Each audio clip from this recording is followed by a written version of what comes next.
Oh, that was too much. Guys, it is 12:46 a.m. It is currently Friday, June 25th, and I'm here to give you YouTube boxing tier list. Oh, wait, why isn't... Okay, YouTube boxing tier list. I know this is such an original idea, and it's not like The Wade Concept, The Realist, and Strike Ninja have already done this thing. So, like, subscribe, and comment, and let's get into the video! I don't know why I'm in a screamy mood, but I am. I want to try to keep you guys entertained, enthralled in my saga of boxing. So we got Adam Saleh, never box again. The reason why is because he cheated on his last fight, and that makes me think that he's not that good, and yeah, I think that's enough said. Gib is almost there. He's almost there. See, the thing about Gib, right, is he didn't become good at boxing until this year, until after he fought Jake. Because before, he was a terrible boxer. He was uncoordinated, he had no power, he was just brawling, he had no, not conditioning, balance. And, yeah, obviously with Taylor, I'm gonna sit down, so if you're gonna hear a bit of a noise as I move my computer over. Obviously Gib,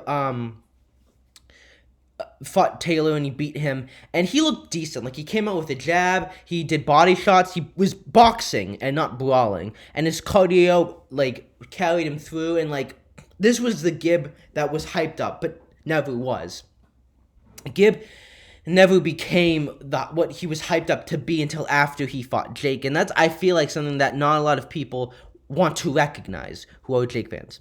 Austin McBroom is decent. Now, the reason why I'm putting him in decent is because, he obviously has a really good jab. I think if he stayed off of the jab the entire time, he would have gotten Bryce out quicker, and I think that he has good footwork and he's a southpaw, but I think he put hhis hands down in very vulnerable times, and Bryce was easily able to counter him. And again, I think that, we've seen this with Joe Weller, when KSI fought Joe Weller, that if you have an easy fight, your next fight's not going to be that easy as the one that you had in the first place, and he's probably not as good as he was against Bryce, against someone that knew what they were doing. And we don't know if his chin can be tested, but he seems like he has decent cardio. He started to slow down a little bit with the Bryce fight, but he got a second win. So, yeah, he's decent. I want to see him fight KSI, but I think even if he loses, I think he should continue on. This is someone that I have no idea who this is. I don't know who is this? I'm honestly kind of blank on who this is right now. I don't think was this on, like, I don't know who. I'm just gonna put his never box again. Bryce Hall is garbage. Yeah. I think I think if Bryce actually trained a little bit harder, he might have been able to grasp some level of boxing skills, but I think that he became a bobblehead. He counted Austin a couple times pretty well, which was good. But at the end of the day, the guy, he's garbage, and I don't think he should ever box again. I don't really need to go into super detail because, like, I share a lot of the opinions that, like, Wade Concept had, and even The Realist, which I don't like. And by the way, my comments on the Realist channel might not appear because he might have banned me. He banned James Johnson, who's a regular of the Andre show, and yeah, so screw you, man. Anyways, this is Cole Suraj. I'm gonna put him as meh.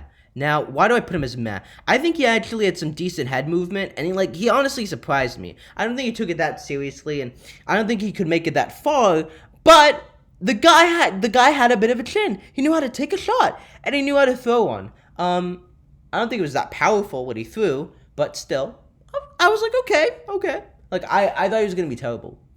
And then I got DDG. Is this DDG? Yeah, it is. Sorry, I was stretching my neck, and I can't talk. DDG I'm going to put as decent. His performance was kind of disappointing. He was a little too wild for my liking. But at the end of the day, I thought that he could definitely continue this, but I don't know if he is. So I don't really want to say anything. Deji should never box again. And listen, the guy's lost 2 fights. You know, he has terrible coaches in Vic's boxing gym. He didn't take either fight seriously, and he honestly didn't even look that good against Vinny Hacker. You know, he looked like he was reckless and going in with his head, no defense, brawling. I mean, there's a picture of I don't know if I can show it but there's a picture of him like throwing a wild right hand, and then you compare that to KSI, and it's like they really are brothers. But yeah, I mean, if he was like training hard and he beat Jake and Vinny, which he would have if he trained hard, he would be at like God tier. But he should never box again. FaZe Jarvis is, I'd say, almost there.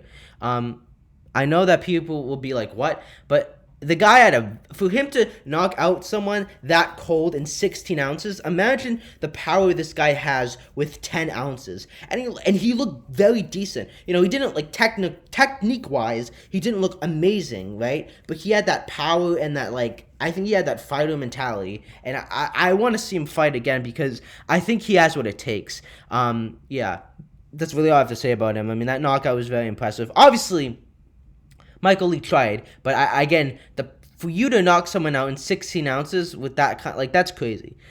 Sorry, I'm gonna burp.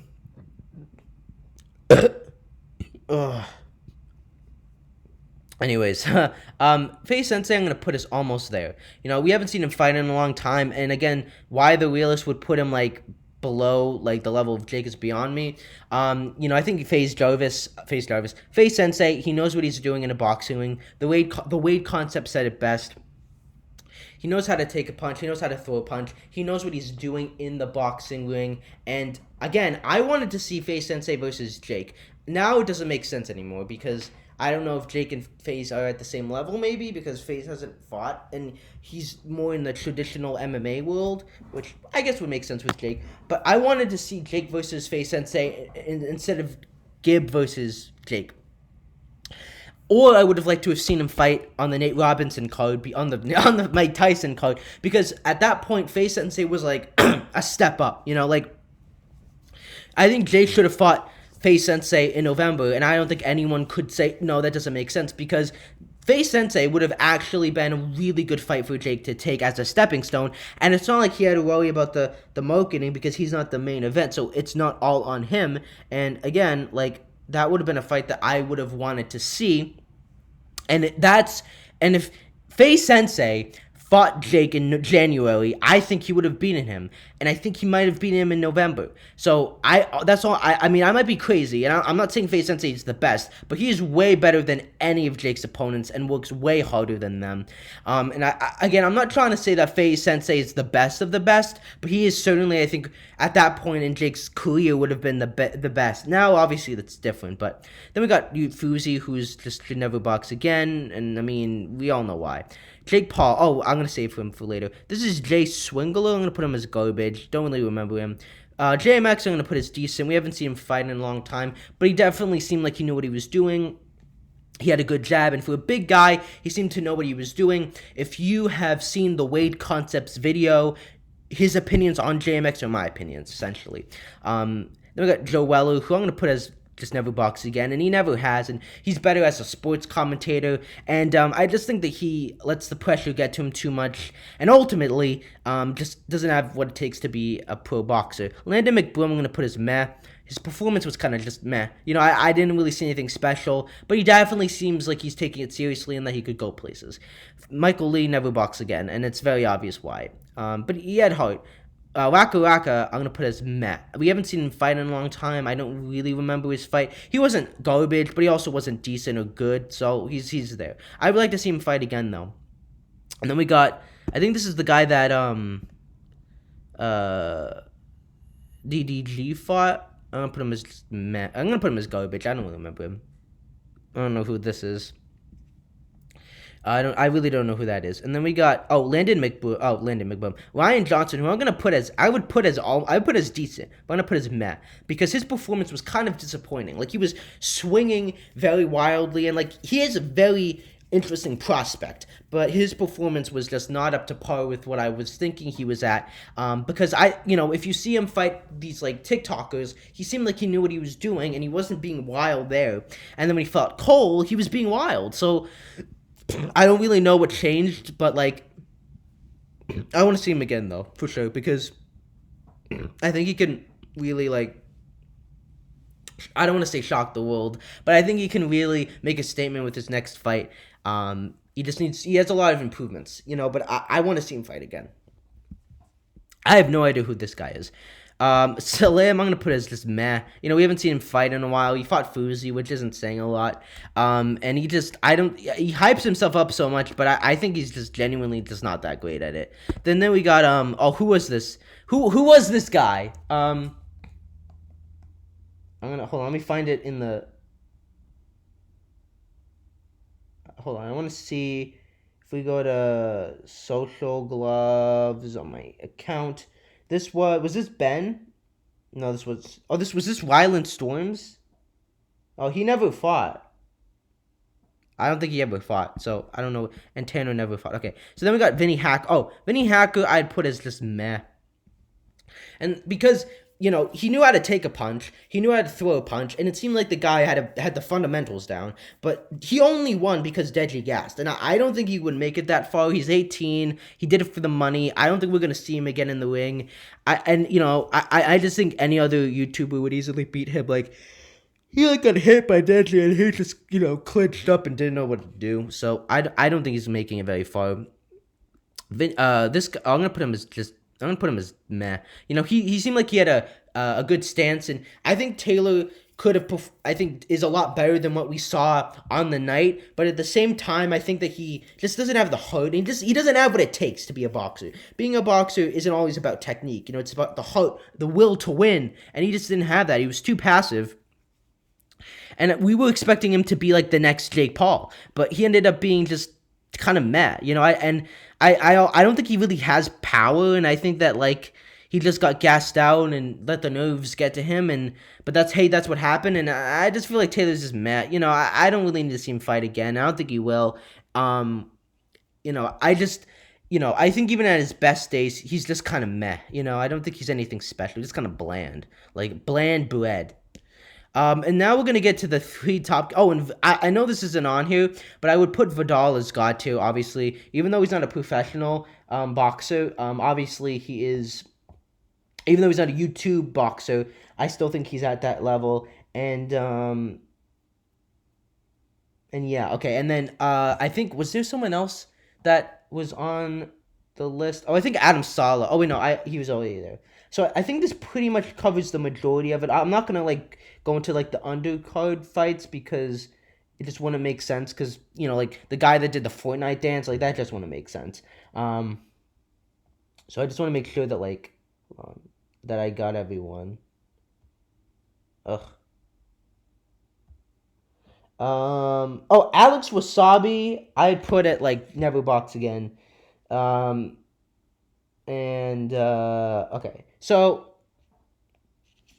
Logan Paul, I'm going to put at, drumroll please, almost there. I would put him at God tier. I would, honestly, in my private time. But here, I'm not going to do that because he's never won a fight. You can't put someone who's never won a fight in God tier. You just can't do that. Secondly, I think he's almost there because he's almost won a fight. He almost beat KSI both times, and he fought Floyd Mayweather. And I have a lot of respect for Logan, for fighting a pro boxer, for hanging in there with 8 rounds. And while that fight is considered boring, his clinching, it works, though. It stopped KSI's momentum, and it stopped Floyd's momentum. That clinching is a way to, it's an exit way. It's not like it's an exit way, essentially. He's not showing a lot of technique with that, but guess what? It stops the opponent, it gets them frustrated, and it prevents the knockout. Logan uses his size, his long arms, and his clinching abilities to his best, and that's smart of him to do, and I think, I'm just impressed that someone that, who's been boxing for 3 years, to have that level of mental composure and do that well. There were some pro boxers that are his height and his shape and size that wouldn't do that well against Floyd and would get KO'd or TKO'd or have the ref stop it. And the guy, I think if he had a different coach and he really leaned into his shots, like, I think he has the most power out of any of these YouTube guys. Like, he has all of this muscle, he's just not using it. And he even said, like, I'm still not, like, fully, like, going to my potential.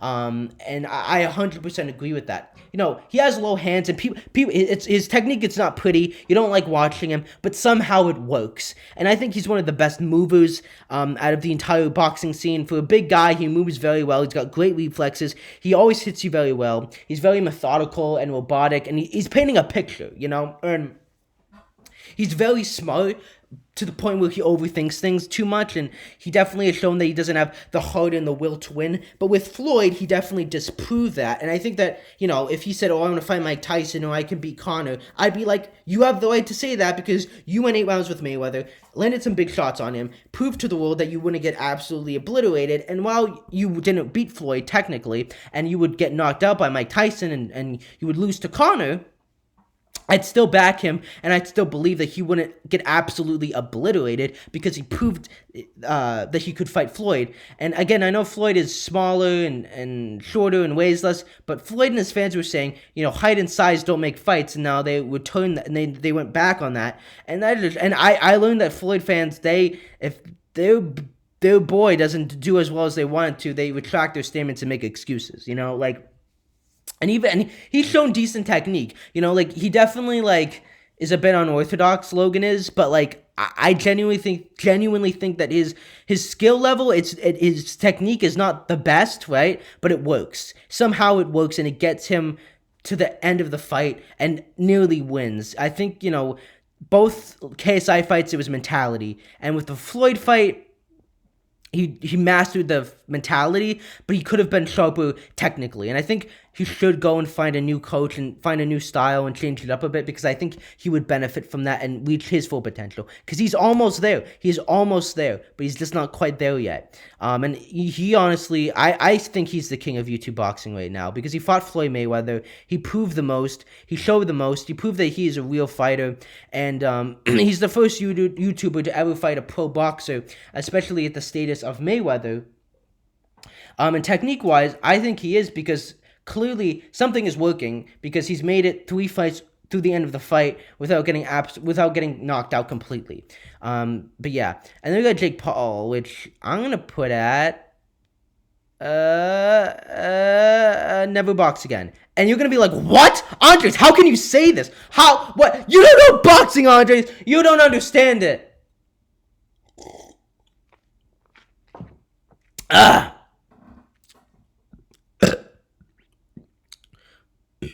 Here's why I'm going to put Jake at never box again.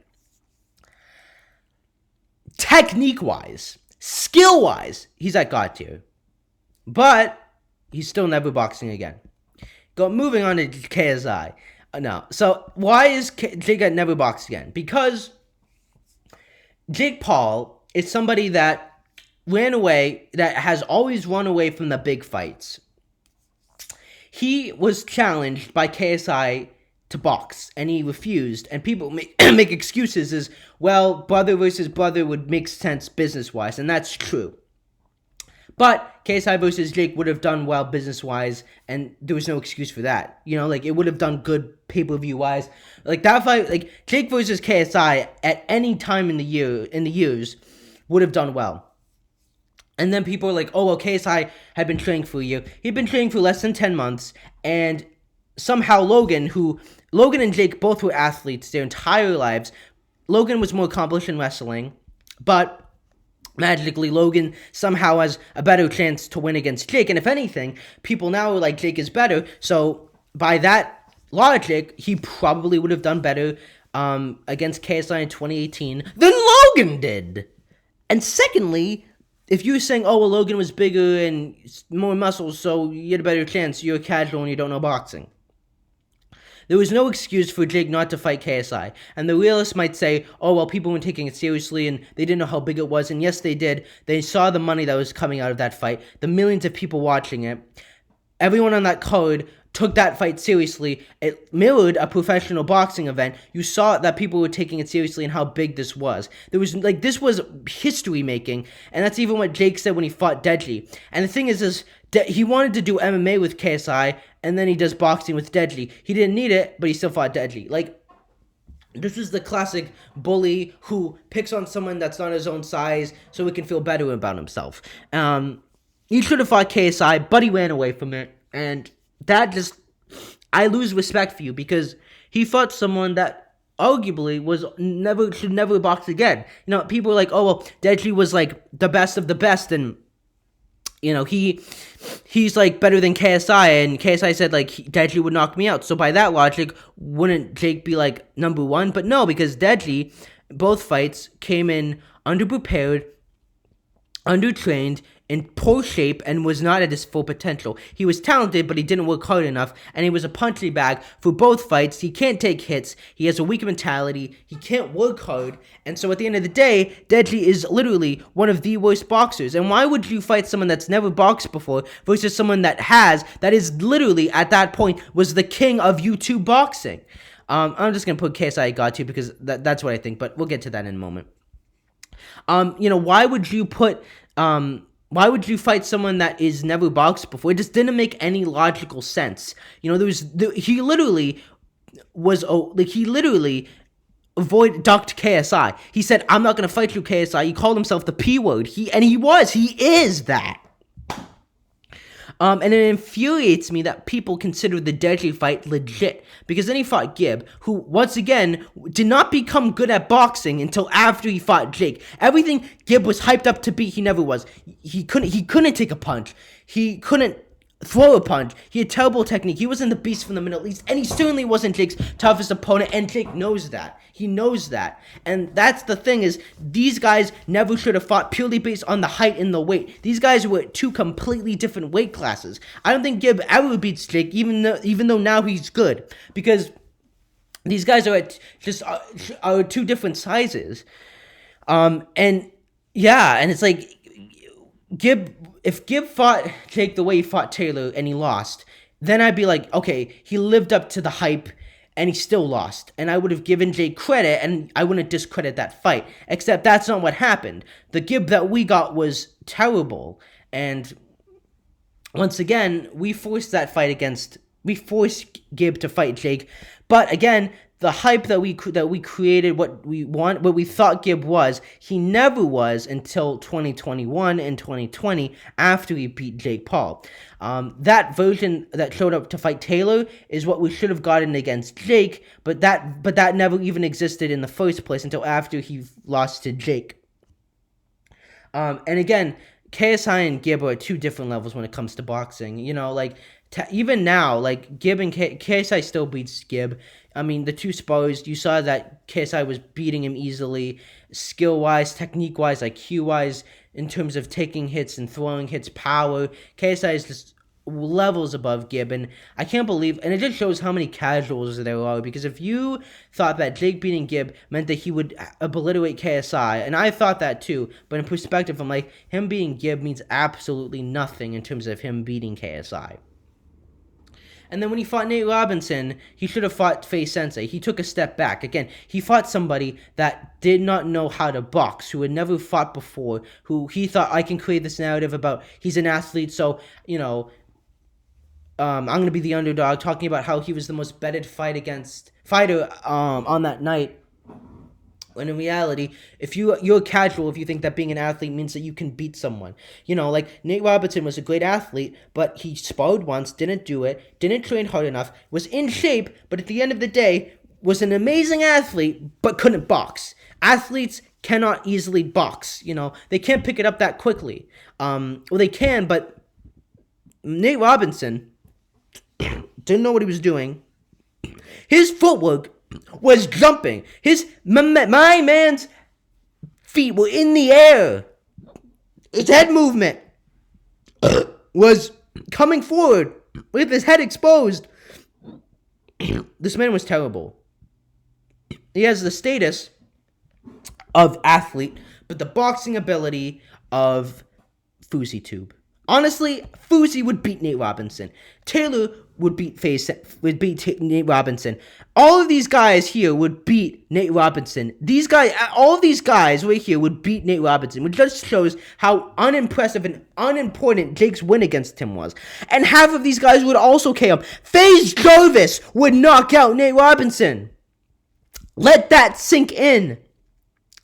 But Jake somehow, because what Jake does is he says, like, how can I get to the next level, which is like a main event code or showtime, by doing the bare minimum. He does the work without doing the hard work. And that's just so, he's boxing's biggest fraud, guys. And I can't respect somebody that doesn't take challenges and takes risks and wants to get to that next level. It's like, Jake is the guy that did a project, but just put his name on it and didn't do the work.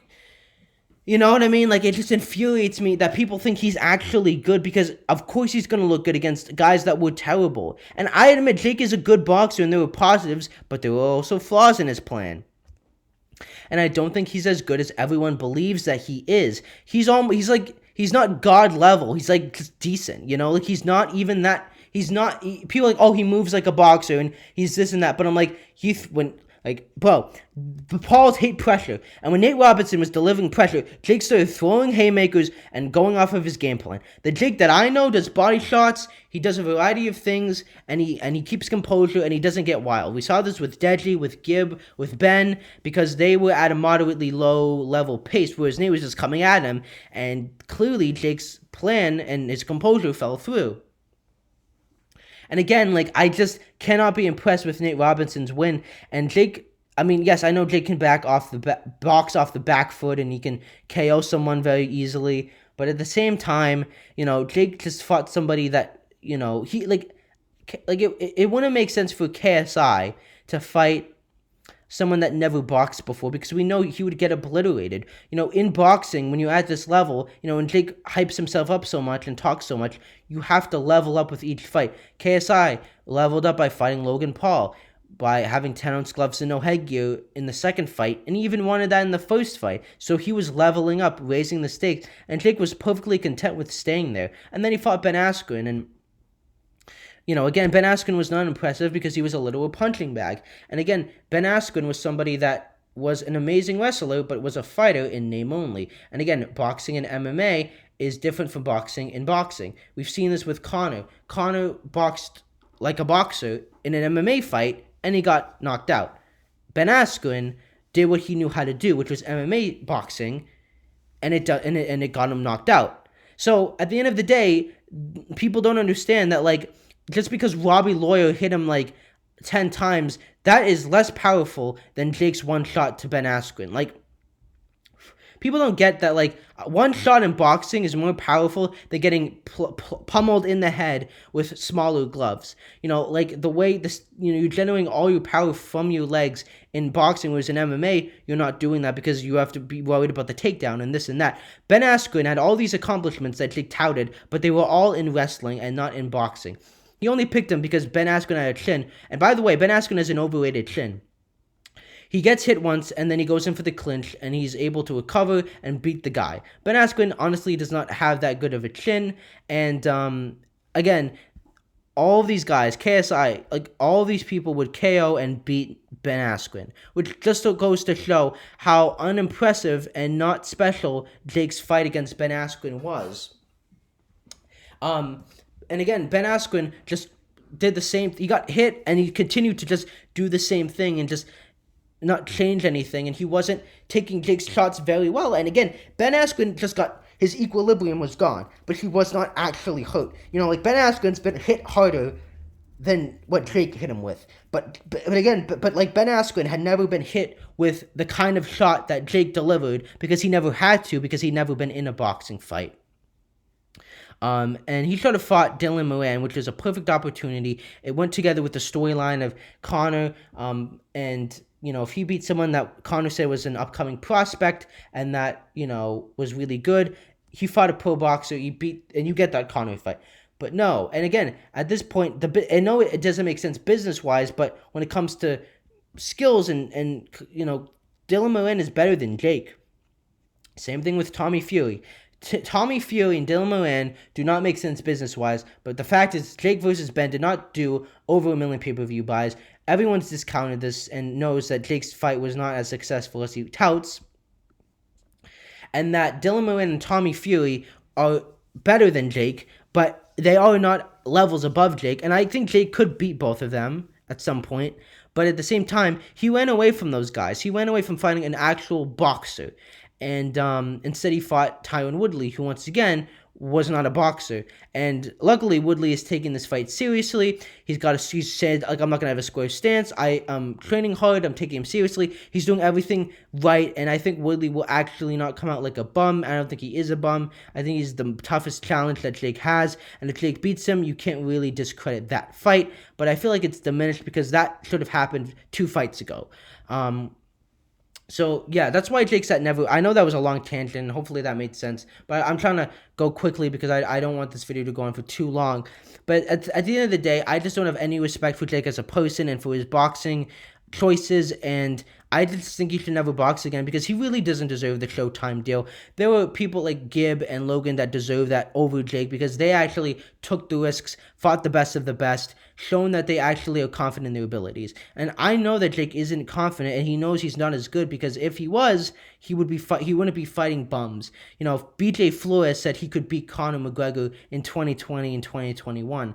And if that's the case, he shouldn't be fighting Ben Askren and Tyron Woodley. He should be fighting Faye Sensei, Dylan Moran, Tommy Fury, Nate Diaz. Like, these are the people they should be fighting. You shouldn't be fighting these bums because they are bums.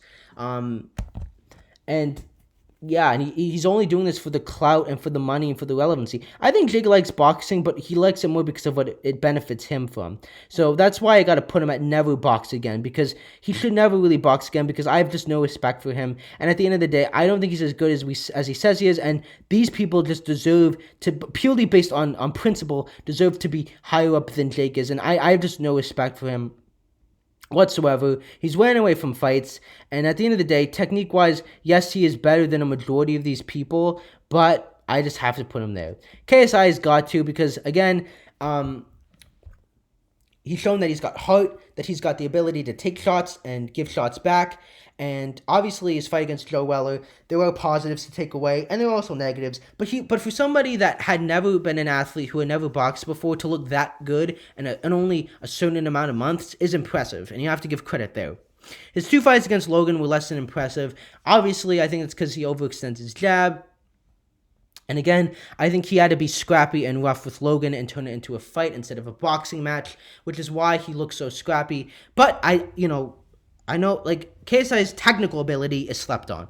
You know, the way he fought Logan is not the way he naturally fights. And I guarantee you, any fight that we're going to see from KSI, he will not throw a single windmill. And in all of his spars, he never throws a windmill. He never gets wild. He's actually boxing, not fighting and scrapping. He was scrapping Logan and doing technical insanity because that's what worked against Logan.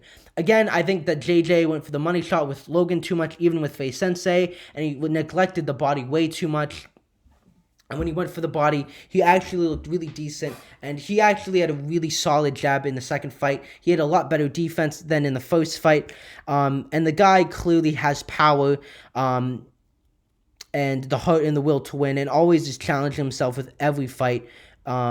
And I have a lot of respect for him, and for him to take an illegal shot and take a minute off and come forward and still be going out on the shield, it just really impresses me. And I think that his technical ability is slept on. And yes, Austin's a warm-up fight, but he's treating it as that, so that's why he is at God tier level. And he really deserves everything that's coming for him when it comes to boxing. And again, I just think his technical ability is slept on. And yes, his 2 fights against Logan, from a technical standpoint, were not that great. But again, there was a reason behind that, and he can actually box a variety of different ways. And I know that's not how he naturally fights. If that's how he naturally fought, I'd put him as, like, decent. But I know that he's way better than he says he is. And because he has that new coach, I think he's going to look even better. And when he fights Jake, I don't think he will get windmilly. And yeah, I've been talking for way too long. Hopefully you agreed. Like, subscribe, and comment. And yeah, that's my tier list.